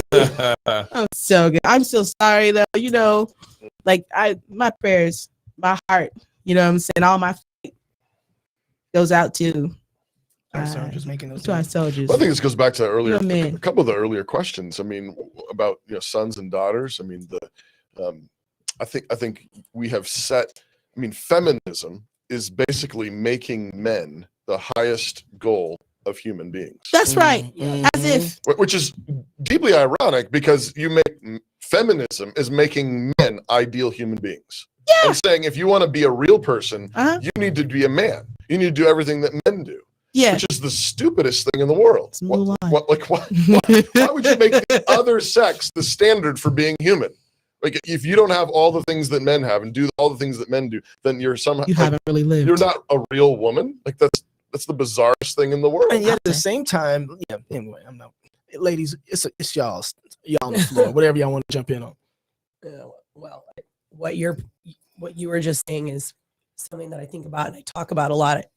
I work in fitness, so feminists are everywhere. Oh yeah. Right, right. And that comes up a lot. And it is really true what you said, where really the lie of feminism is that you just need to be like a dude. You know, you haven't achieved, you're not really free, you haven't become your best self, whatever, Mhm. until you're acting like a man, which number one, women really can't do. It's a horrible life I'll say. chasing after that, but it's also insulting, highly insulting to what women can do Actually and what do. we're made for, you Right. know? So that's the sad thing, is that women have just bought that lie that what we're good at, what we're made for, Not isn't valuable. valuable. Yeah. Right.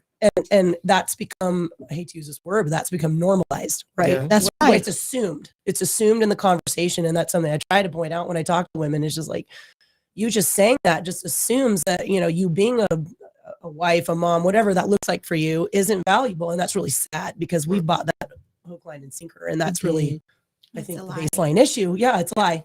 Yeah, it's It's a not lie. true. And then no wonder the kids don't think they're valuable. Right. If mom doesn't see Right. her role as a mother valuable, Yeah, I'm just a mom. That's what I hear. I'm just a mom. I'm just a mom. Yeah. Mm. Yeah. know? Just a mom. I know, Right. right? Yeah. I mean, I don't That's- have to think about it every Yeah. time, but that's been ingrained, and that's ingrained from preschool on. I mean, That's right. like that's like no big deal. You're just raising the next generation, but like, That's all. you could be a secretary. It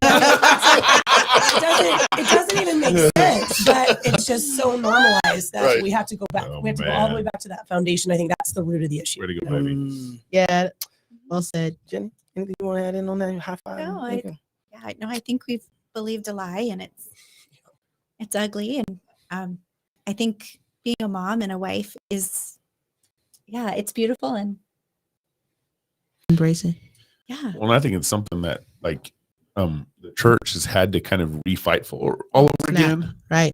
And to refight for protecting our women and reminding both husband and wife that the home is beautiful, that pregnancy is beautiful, yeah, that raising children is honoring, and powerful thing, and that's church hadn't taught well for a long time, and so we're kind of having to reclaim ground that we've lost over centuries or whatever it be. I told you guys this. This will probably get us canceled. I don't know.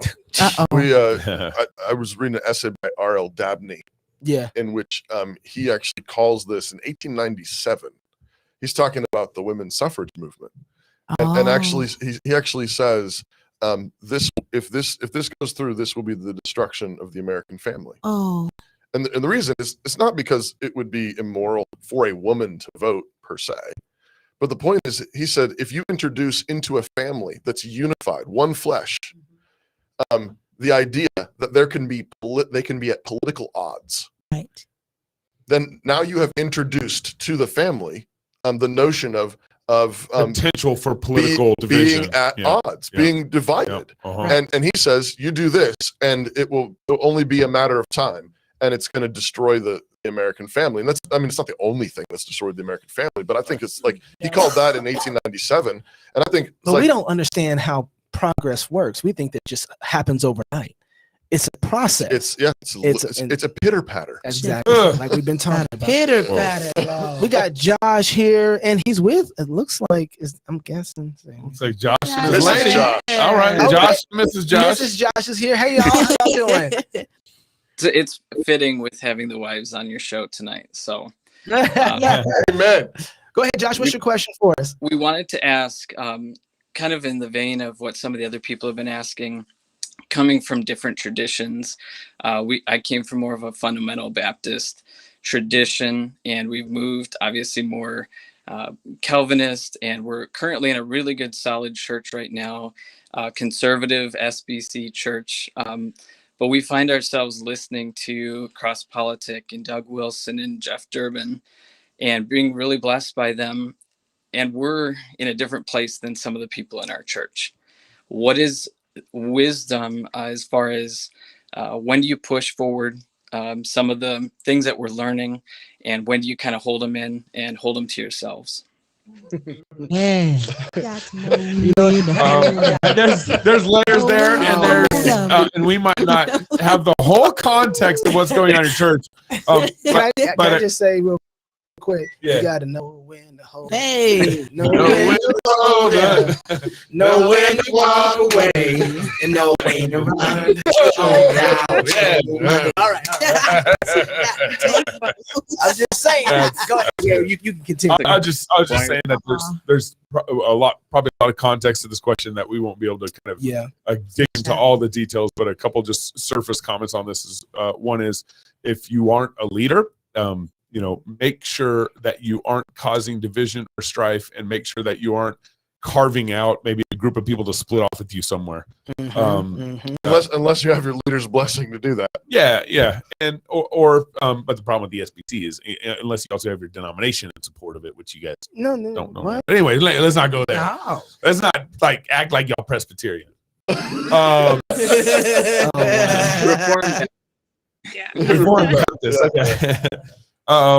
And so I would say keep learning, keep an open heart and mind to your leadership, and at the same time, as you have opportunity, talk to them, ask questions, tell them what you're learning, tell them, be open with what you believe. Don't share articles, share videos, share content, and ask them for input. Yeah, have lunch with them and tell them where you're coming from and what you're learning, and that I'm leaning more Reformed Baptist than I used to, and here's why I think about it. Would love your feedback on that. And so you might find out that maybe some of the leaders are kind of sympathetic to where you're going and what you're doing, and there might be kind of a good relationship moving forward.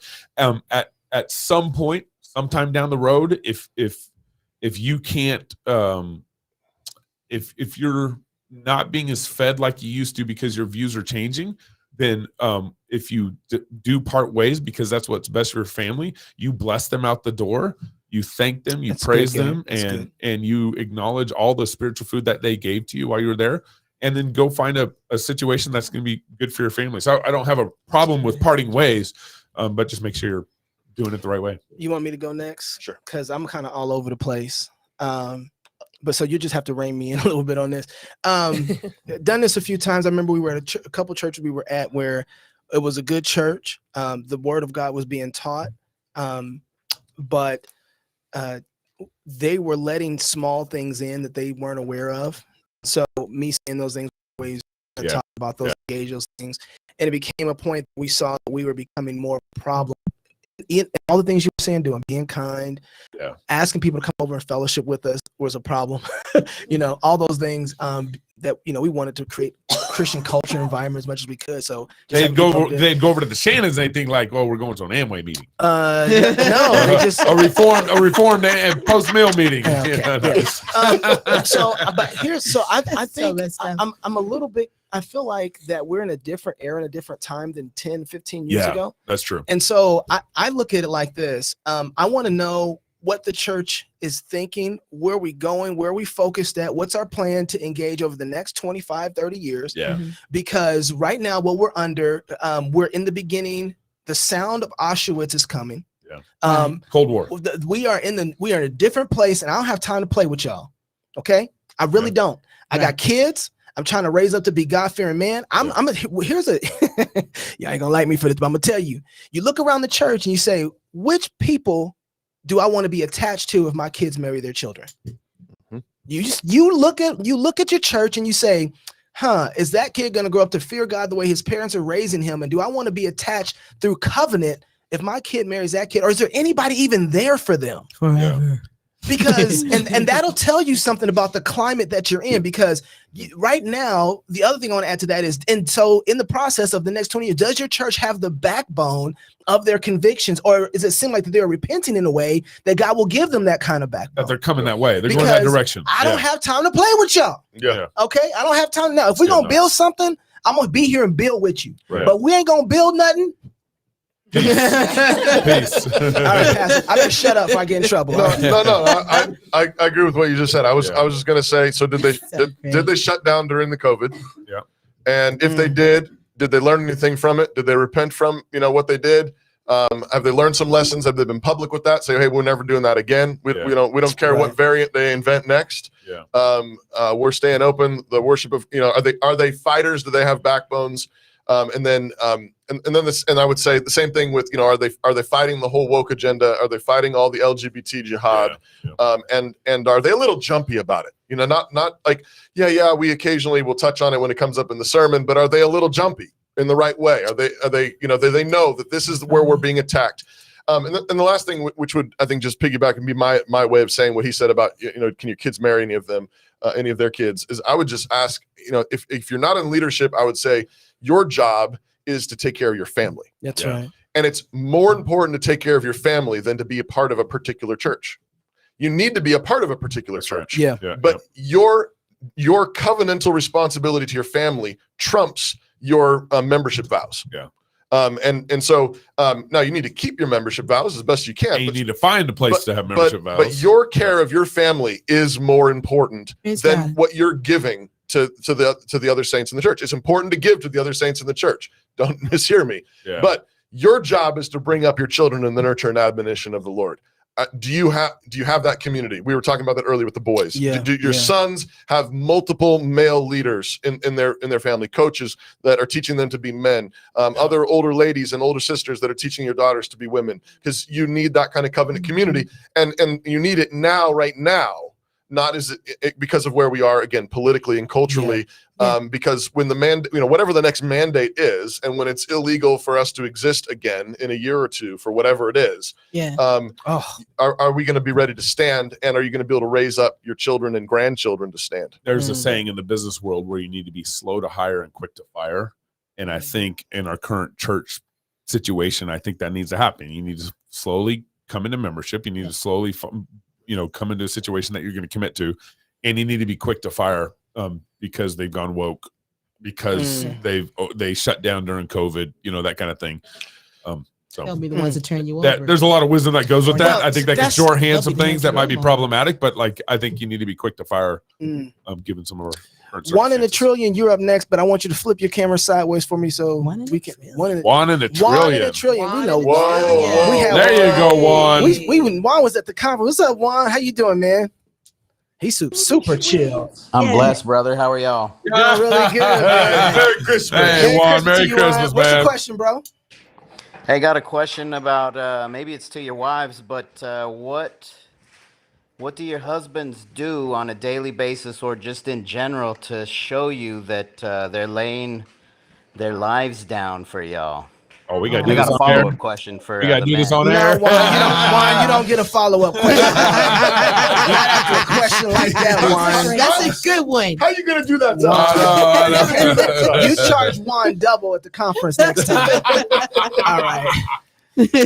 Oh man, who's first? Oh, no. I'll go. Let's start this okay. way. Let's work around this way. All right. Yeah, I mean, Go ahead. it's easy for me, honestly.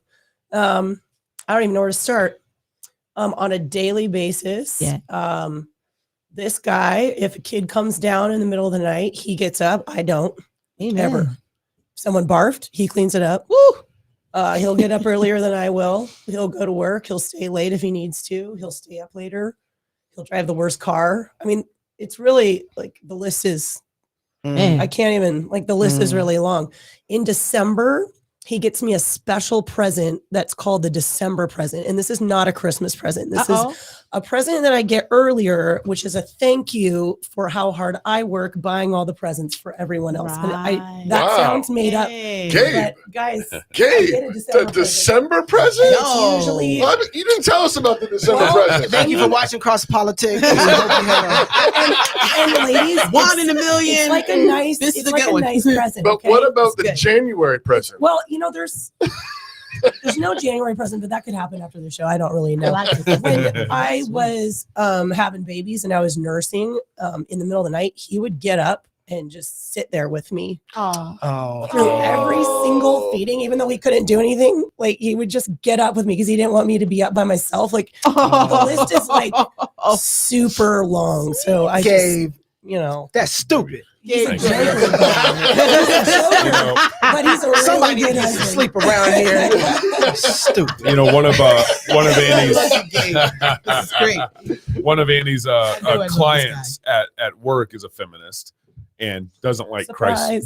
Christ Church and everything. And Annie's gone to coffee with her and had a number of conversations with her. And Oh, this one's not a client. She's It's just not a client. someone- she's just a hater on Facebook. she's just a hater that Yeah. that Annie's had multiple coffees with over time. And the lady said, isn't your husband, basically kind of, isn't your husband oppressive? Isn't your husband Well, she what's compared particular? Yeah, go She ahead. compared, the women versus men in Christchurch. She threw it back to like Jim Crow times, as in Women are in Jim So Crow second era class. church. Right. oppressed. Right. And what was your response to that? Well, I told her that wasn't true, but I said if it was Jim Crow times, then it was the dudes in the church who were getting the raw end of the stick. I mean, like they're the ones holding the babies in the back of the church and driving the crappy cars, and I mean, like And being last at the water fountain. being and, last. Yeah, I mean, like if that was the case, it was the other way around. So anyway, This is And what that shut her up it did. when did. she's like, actually, the men are under the Jim Crow laws, not Oh the my women. God, But you know that's what? just not the case. Yeah, You guys help me understand something. That's why people don't understand the analogies of Jim Crow and Hitler anymore, because they have no idea what they they have no represent. idea. They have they have no idea. If you're going to No. relate love I and a know. covenant relationship to I Jim know. Crow laws, Yeah. It's such a you're joke. insane. And you don't have any idea what No. situation we're currently. Okay, anyway, I'm sorry. No, you're Who's- right about that. Is that your turn? I'm gonna I need want a some December gift. Let's bring it back to the December gift. Gabe, you see I'm what telling you you. did? Juan, Well, you I my get new it. best friend. You can do the December gift. You just got to tell us you're doing the December gift. Y'all need to coordinate on this. Uh, Oh man, that's really good. I love it. I love it. Okay, so then David, first thing in the morning, David, he takes the kids to school. You guys know his David. yeah. To Sharon is good. David. To Cross Politics, Mr. Knox. Yeah. He's the one who will usually drive the kids into school, and he has this whole thing. They say it's funner when Dad takes them in. Every now and then I have to take them, and it's usually running behind, and it's a mess. The school secretary knows it, but David gets them all there on time, and he has the whole We catechize honor them all. Yeah. God. What is it? So before we catechize on the way to school. Yeah. One of the things I add to the catechism is there's no such thing as truth, and they have to repeat back, is that true? Yeah. And I said, well, there's no such thing as absolute truth. And they say, is that absolutely true? Right. And then right before they get out the door, I say, honor God. And they repeat back, love your neighbor, honor your teacher, love your neighbor, be a good Shannon, and have lots of fun. Okay. And so that's what they That's say the before they thing. jump out. Yeah. The thing. Yeah. Sydney says it's funny when Dad takes us into school. So she hurries so she can be ready in time for Dad to get her to school. And it doesn't have to be me. Oh, It's better than me. Things that Dad's great. win at. So she doesn't want to miss the catechizing. That's one thing. Man, I mean, man, you guys have been spending up this man's money for a while now. Getting ready for Christmas. You see? He has to stay late. So do we got an offertory going on in the You can fund us at my GoFundMe. ChocolateKnoxHelp.com. Help. Yes. Like, I'm like doing all of this stuff. I'm like, oh Lord, have mercy. I have to buy that one more pair of shoes. There's that. There's the catechizing. Advent. Advent's been so sweet. So we're going through a book. Yep. And I know it's interrupting the work schedule because he would normally be here working late because I'm spending up his money on Christmas. But then he'll make sure and come home, right?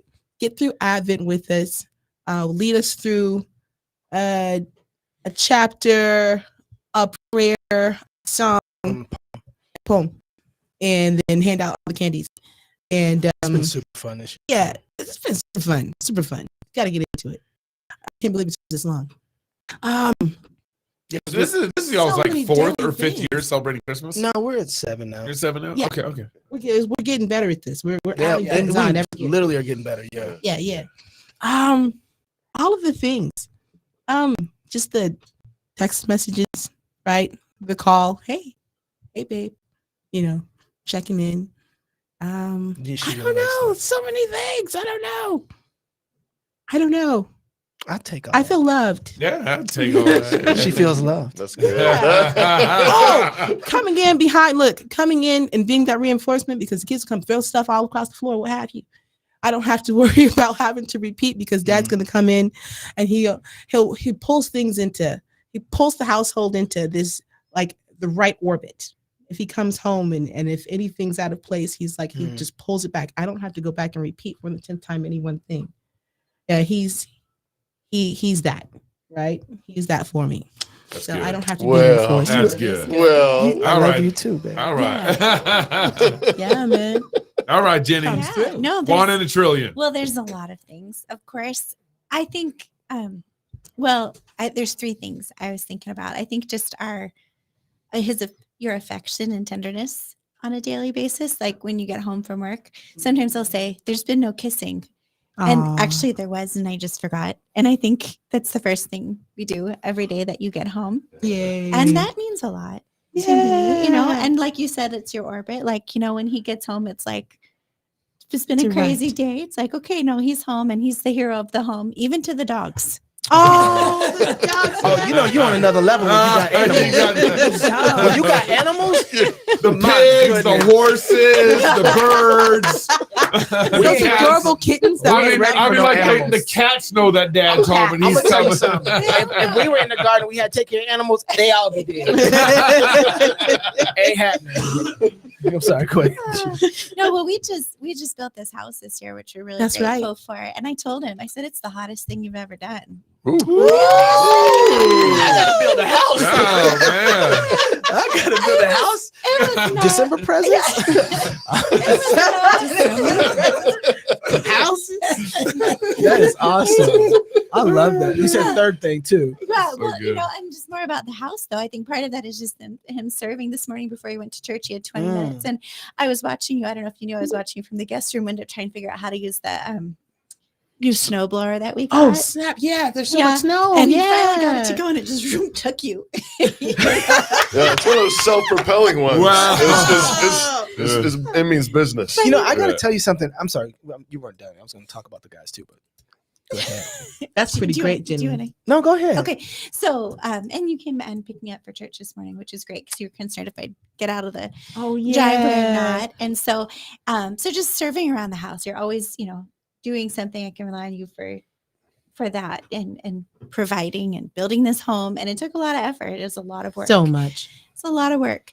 And then the last thing is just he's always been a good gift giver. And I'm just thinking, you have your December present, but you've always been a good, thoughtful gift giver. And so I feel like he bought you a dress.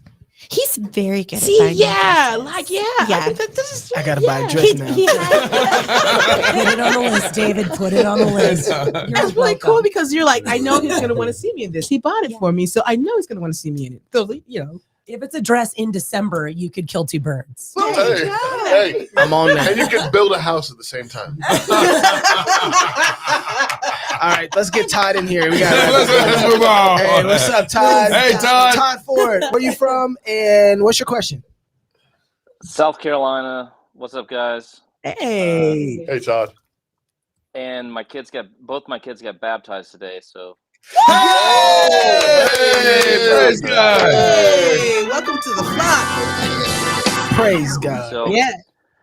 the question I have for you guys is around entertainment. So Oh, as we know, all the entertainment that's on normal television is, of course, secular, and there's as you grow in sanctification, sin sort of, you don't like watching it, right? So when you see this stuff like on TV, Uh-oh. when you Say guys it have again, Josh. Your conversations signal's about, kind of dropping on us. I'm breaking out. Can There you hear go. me? Yeah. there you go. Yep. We got So Go ahead. when it comes to like mainstream entertainment on television, how do you decide like, when something is inappropriate to your house? Because we'd say like normal media or television tends to glorify sin, and I'll use like Yellowstone as an example, right? Like maybe the story is good, but there's a lot of sins like on display. Like how much of that is too much? And do you guys ever disagree? Like your wife maybe wants to watch something and you're like, I don't want to, or the other way around. And what's that conversation look like, I guess? Mm. Is it between him and his wife, or the children are involved? Yeah. How old are your You kids? wonder about the kids watching? No, definitely the kids aren't watching. I'm thinking more of adult. Okay. All right. How you come? Okay, I got you. All I right. got you. All right, Todd. Hold on there. Who wants to go first? Take it. Gabe? Yeah, I mean, just a number of thoughts there. One is,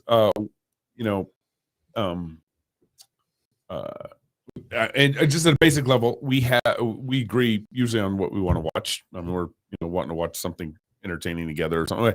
Part of so we do different kinds of watching. We do the kind of watching where we've been working hard all day and we're exhausted, and just tuning out and falling asleep is a real blessing.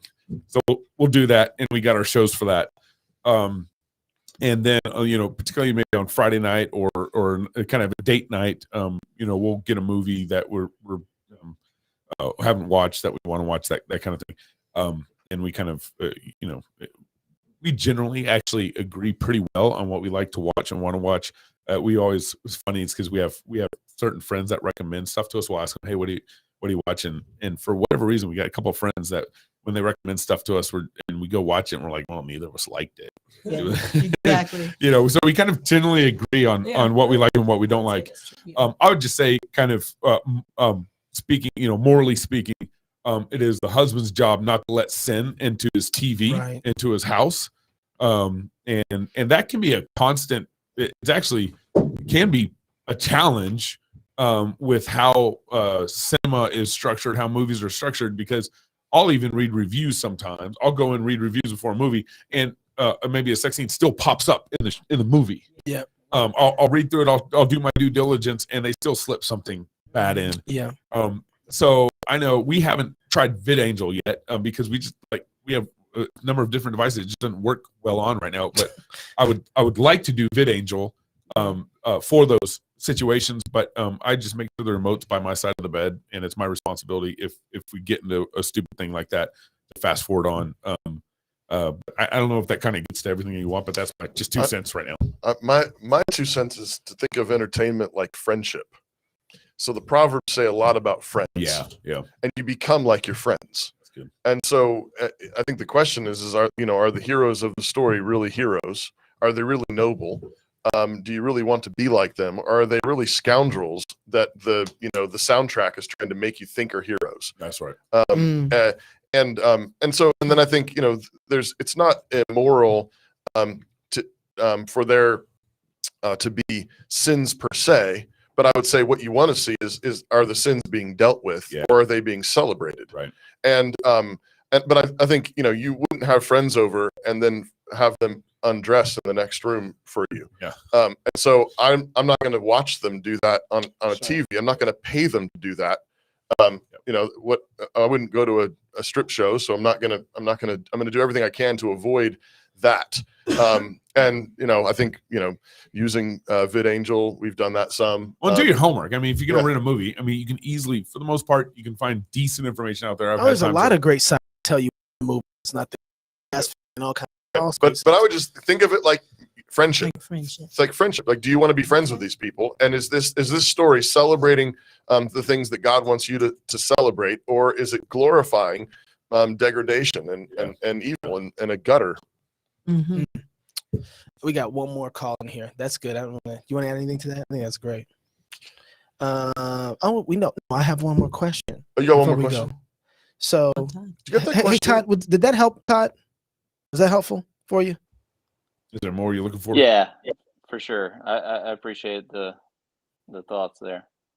Yeah, for me, it was the whole thing with that is I'm thinking about constantly how is this particular material praising or destroying the ground that I'm building? Like, what is it doing to the foundations that I'm trying to build? Is it praising my wife? Is it discipling against what you're building? Exactly. And so I think about that a lot. So some things like oh, that's good. I actually preview before. So the kids ask me, Dad, can we watch this one? I'm like, I haven't seen it yet. Or they ask me, Dad, have you seen it? Have you previewed it yet? That's kind of become a thing because I want to know what is it? Because there's some things that, it's not necessarily the content of what's happening, like if it's gory or not. Because some things Disney is outlawed in my house for the most part. There's just a lot of things on because it's more destruction to the foundations I'm building than something like Matrix. And I'm like, Disney gotta go. So that depends. So I think the way you said it with friendship is the thing that I think is the right principle. It's such a proverb. Proverbs with Pastor Toby. It's in the club portal. I want to know before we end, we're gonna wrap up here. I want to know as you guys are looking into the next year, because this is our last show before the end of before next year. It's our end of the show. So no daily news brief next week. No daily news brief next week. For the next 2 weeks, really. For the next 2 weeks, yeah, that's right. So we might do a little something, but there's no shows that we're gonna take. But you guys are going into the next year, and what are you guys thinking about as you're planning out your next year? Places to fight and engage. Love to get some of the stuff from the wives too, and just what you've seen from this year. And what you think next year might be, where's your mind at on how to engage with what's coming or what you think you need to be doing? I thought we were gonna do that show on January 2nd or 3rd or whatever. But this is why our wives are here. This is about with the family. You got your family there too. I feel like we just wrapped up the year. I'm like looking forward. It's coming. I'm sure I got some things to say, but like we haven't really. He's the visionary. Like literally every date night we sit down and he's where do you view us in 10 years? And I'm like a mom with little kids, and I'm like, I don't know where I view myself tomorrow. So, Okay. And I think a lot of Okay. moms maybe struggle with that, but it could be a personality thing. But That's I have a really funny. hard time looking ahead. But that's my one thing that he's actually helped me with. That we need to not just be, we need to be in the moment, but we need to be, we're post millennial. We need to be. That's looking ahead. real. Mm-hmm. We need That's to be great. looking ahead. But all that said, I still haven't done it. I don't care if it's practical or just kind of theological or simple Well, steps. I'd say, I mean, I kind of open up a little bit about how I'm trying to help my son, and Yeah. I feel like God has just kind of opened up my eyes on some areas as a dad that I need to step up. So, I think that's something I'm going to be focusing on this next year. My prayers are already focused that way. I would Stepping up fatherhood, is that what you're I talking think, yeah, stepping up. Just my kids are kind of starting to get in a different phase, and I feel like I'm Yeah. being stretched again and challenged. Yeah. I was getting We pretty noticed. comfortable and all that stuff, and so yeah. I would also I think that just kind of a personal personal challenge and personal holiness, just some of the stuff. I would say December's actually been a pretty hard month for us, just because we've been sick and school, and we had actually a sister wedding. We were so busy on so many levels, just kind of reestablishing a good desire for being joyful and everything. Yeah. That's I don't think we had a grumpy household at all, but No, I was just no, I know like, what you I mean, I mean. was just kind of really challenged Yeah. this last month to be cheerful in a way I hadn't been challenged in a while. Yeah. It was a real grind, and so I think I'm kind of looking in the I don't want to act like the New Year is just a place where you reestablish new joy, but just learning to be joyful all over again, and the challenges that God brings you and everything. So those are just some personal things. I actually, this next couple of weeks, I was going to start having those conversations with my wife about, okay, what's just what's have going it on? all the time. And then in terms of like cross politic, what we're doing here at Cross Politic, I mean, we've been talking for weeks about kind of the 2022 and everything we would like to do. We have a lot of desires and a lot of plans, but I'll tell you, we've been praying this way off air a couple times together. I really do not want any of the plans that we make, either personally in my household or with Cross Politic, where God is not building that house. Because Psalm 127, you labor in vain if God does not build that house. That's right. And even if God allowed us to labor in vain and build a first story, Yeah. I don't want that house. Right. That's right. I want God's blessing in and through and all over that. Praise God. In my house with my children. I don't want to raise my kids to where I'm laboring in vain. I want my kids I want God to build my kids. And that's just man, I think that desire's never been stronger with what God's doing in my family and what God's called, because I want his hands upon it, and I don't want to labor in vain. Amen. Amen. How are you gonna let us all up to that? I know. I was Same, like, man. How- High. Babe, go ahead and do it. I'm gonna ditch this responsibility. Well, that my thoughts are on the kids, I guess, going forward. Everybody's growing up really fast. Everybody's age 1 to 14. I got a 14-year-old girl. Wow. A woman. I'm like, she's a woman. She's taller than me. Yeah. So At 14 and a half, she can start getting her driver's ed. exactly. She brought it up to me first thing. So watch out in the spring. Coming to a road near you. I gotta build a house and buy a car. And buy a dress. And December gift. And December gift. Yeah. Dress. So I need to raise a woman, right? Like I need to present a woman to the world, and I need to be something that she can emulate. Help us all. There's so many things there. So, and then there's the 12-year-old boy. Yeah. The boy. Oh, I know. I could use this time right now to talk to everybody and say, if you know something about concussions and how they feel, okay, because the 12-year-old just took on a tackle back in September. Yeah. Got concussion and has not recovered. So I know people are healing, and I know people are finding help, and there's a million avenues to search down. And I'm praying, and I'm taking, and we've, tell me what you know, okay? Please contact at fightlaughfeast.com. All right, give me your cures. God is using it. We get to spend a whole lot of time together, me and this guy, and maybe we hadn't spent enough time together before. So then we use this as a time to actually spend that time together. It's been a blessing. But I pray God use that, like you said, to build him, use it to draw him to himself, use this time that's alone with mom and a 1-year-old who loves him at home. Esther thinks that he belongs to her now, so it's real sweet. But I